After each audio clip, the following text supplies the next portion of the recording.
नमस्कार दोस्तों, स्वागत है आपके अपने यूट्यूब चैनल स्टडी पॉइंट 11 में। दोस्तों, बिहार पीसीएस हो या यूपी पीसीएस हो, झारखंड पीसीएस हो, बीपीएससी हो, यूपीपीएससी हो, ये सारे के सारे स्टूडेंट के लिए मोस्ट इम्पोर्टेंट रहने वाला ये टेस्ट सीरीज। आज इसका दूसरा वीडियो आया है, तो आप लोग वीडियो को कंप्लीट देखिएगा। अगर आप नए हैं चैनल पे तो चैनल को सब्सक्राइब कर लीजिए और बेल आइकन को क्लिक कर लीजिए। अगर जिनका भी एनटीपीसी सीबीटी 2 में रिजल्ट आया है वो भी इस वीडियो को देख सकते हैं। तो चलिए शुरू करते हैं आज के पहले प्रश्न से। संसद सदस्य बनने हेतु न्यूनतम आयु क्या है? 18 वर्ष, 21 वर्ष, 25 वर्ष, 30 वर्ष, उपयुक्त में से कोई नहीं, उपयुक्त में से एक से अधिक। आप लोग ऑप्शन को ध्यान से पढ़िएगा तब जाकर आप आंसर कीजिएगा। तो इसका राइट आंसर हो जाएगा 25 वर्ष। संसद सदस्य बनने हेतु न्यूनतम आयु 25 वर्ष होनी चाहिए। अब आइए देखते हैं इस प्रश्न के डिटेल्स को। संसद के 3 भाग होते हैं, राष्ट्रपति, लोकसभा और राज्यसभा। ये आपको याद होंगे। लोकसभा सदस्य बनने के लिए न्यूनतम आयु 25 वर्ष होनी चाहिए, जबकि राज्यसभा सदस्य बनने के लिए न्यूनतम आयु 30 वर्ष होनी चाहिए। राष्ट्रपति, उपराष्ट्रपति बनने के लिए न्यूनतम आयु 35 वर्ष होनी चाहिए। स्थानीय निकाय में चुनाव लड़ने के लिए न्यूनतम आयु 21 वर्ष होनी चाहिए। भारत का प्रत्येक नागरिक जो 18 वर्ष की आयु को पूरी कर चुका है वो मताधिकार का पात्र होगा, मतलब वो वोट कर सकता है। अब आइए देखते हैं अगले प्रश्न को। भारत में स्वदेशी आंदोलन किस दौरान हुआ था? मोस्ट इम्पोर्टेंट प्रश्न है, क्योंकि ये भारत के हर एग्जाम में पूछे जाता है। ऐसा नहीं है कि बीपीएससी पीसीएस लेवल के है क्वेश्चन इसी में आएगा।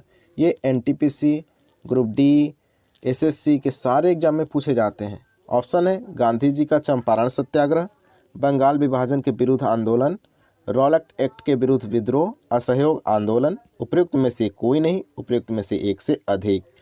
तो इसका राइट आंसर हो जाएगा बंगाल विभाजन के विरुद्ध आंदोलन। याद रखिएगा, भारत में स्वदेशी आंदोलन बंगाल विभाजन के विरुद्ध जब आंदोलन चल रहा था उसके दौरान शुरू हुआ था। आइए अब इस प्रश्न के डिटेल्स को समझ लेते हैं। तो बंगाल विभाजन की घोषणा 19 जुलाई 1905 में की गई, जिसके विरोध में स्वदेशी आंदोलन की शुरुआत हुई थी। याद रखिएगा 7 अगस्त 1905, याद रखिएगा यहाँ 1905 है, को कलकत्ता के टाउन हॉल में हुई बैठक में स्वदेशी एवं बहिष्कार आंदोलन को स्वीकृति मिली।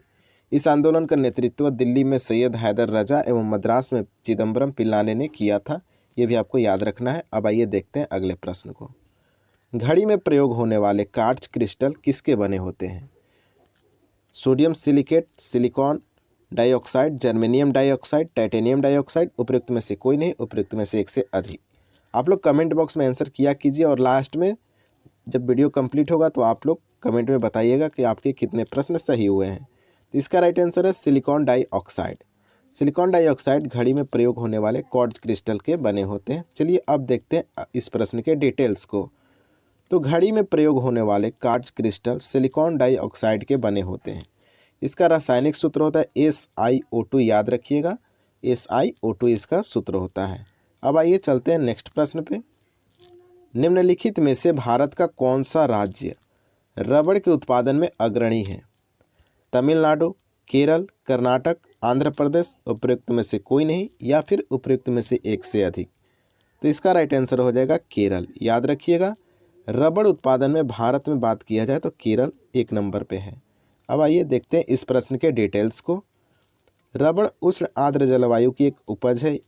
भारत में इसका सर्वाधिक उत्पादन दक्षिण भाग में होता है, विशेषकर तटीय क्षेत्र में इसका उत्पादन अधिक होता है। देश में कुल रबड़ उत्पादन में 90% से अधिक योगदान केवल केरल का है। ये भी आपको याद रखना है। अब आइए देखते हैं अगले प्रश्न को। सिंधु घाटी सभ्यता की सबसे महत्वपूर्ण विशेषता क्या है? पक्की ईंट से बनी इमारत, प्रथम असली मेहराब, पूजा स्थल, कला और वास्तुकला, उपयुक्त में से कोई नहीं, उपयुक्त में से एक से अधिक। अगर आपको इसका आंसर पता है तो आप लोग कमेंट बॉक्स में ABCDE लिख सकते हैं, जिसको मैं देख सकता हूँ। ठीक है, तो चलिए इसका राइट आंसर हो जाएगा पक्की ईंट से बना इमारत जो है ये महत्वपूर्ण विशेषता थी सिंधु सभ्यता की।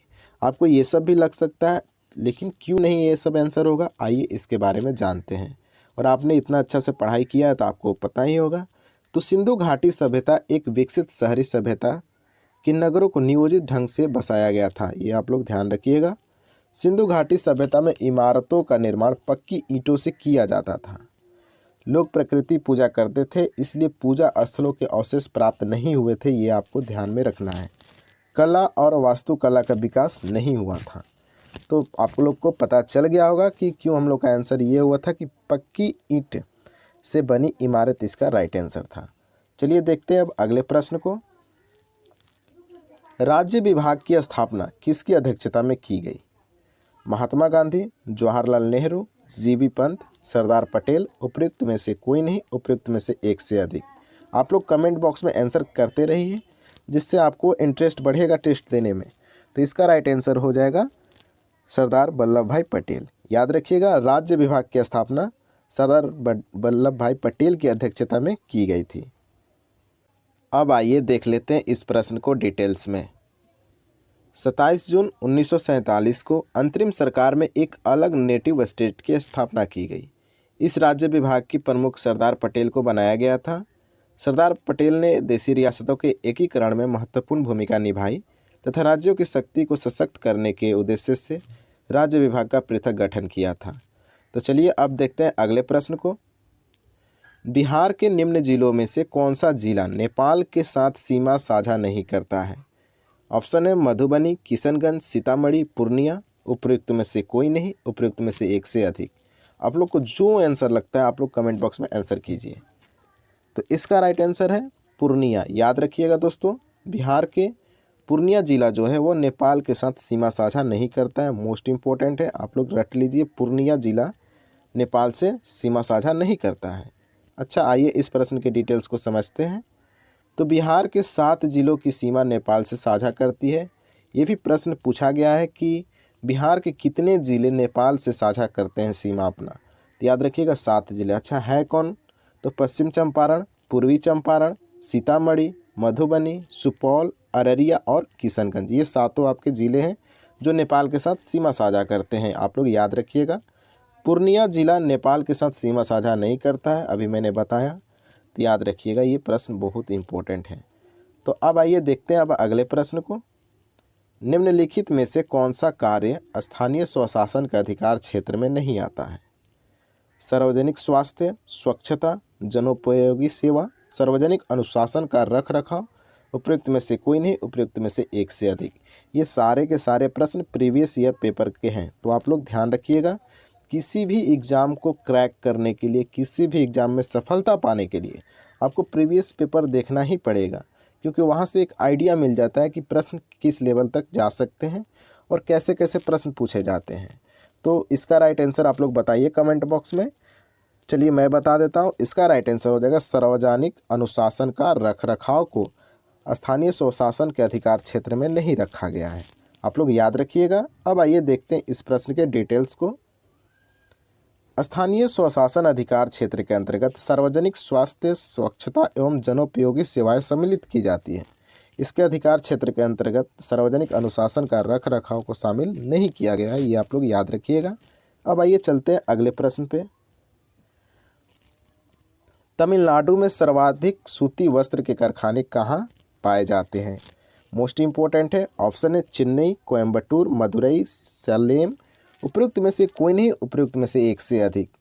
तो आप लोग फटाफट क्वेश्चन का आंसर किया कीजिए, जिससे आपको इंटरेस्ट मिलेगा इस टेस्ट को देने में।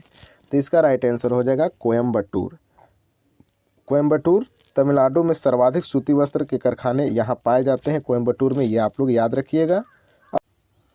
आइए अब देखते हैं अगले प्रश्न को। निम्नलिखित में से कौन सी मिट्टी नदियों द्वारा निर्मित है? मोस्ट इम्पोर्टेंट है, यहाँ आपसे गलती हो सकती है। कौन सी मिट्टी जो है नदियों द्वारा निर्मित की गई है? ऑप्शन है लाल मिट्टी, काली मिट्टी, जलोढ़ मिट्टी, लेटेराइट मिट्टी। उपयुक्त में से कोई नहीं, उपयुक्त में से एक से अधिक। आप लोग इसका कमेंट में आंसर कीजिए।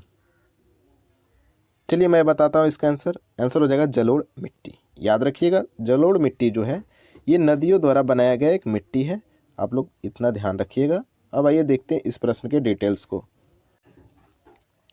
तो जलोढ़ मिट्टी का निर्माण नदियों द्वारा लाए गए और अवसादों के जमाव से बनते हैं।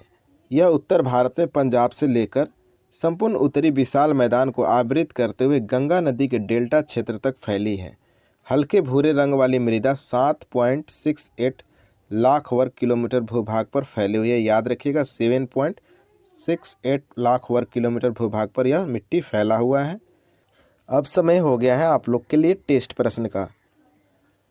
प्रश्न है, इनमें से कौन कैबिनेट मिशन के सदस्य नहीं थे? अगर आपने पिछला वीडियो जो टेस्ट का था उसको देखा होगा तो आप लोग को ये प्रश्न का आंसर पता होगा। ऑप्शन है Pethick Lawrence, Wavell, Stafford Cripps, A V Alexander.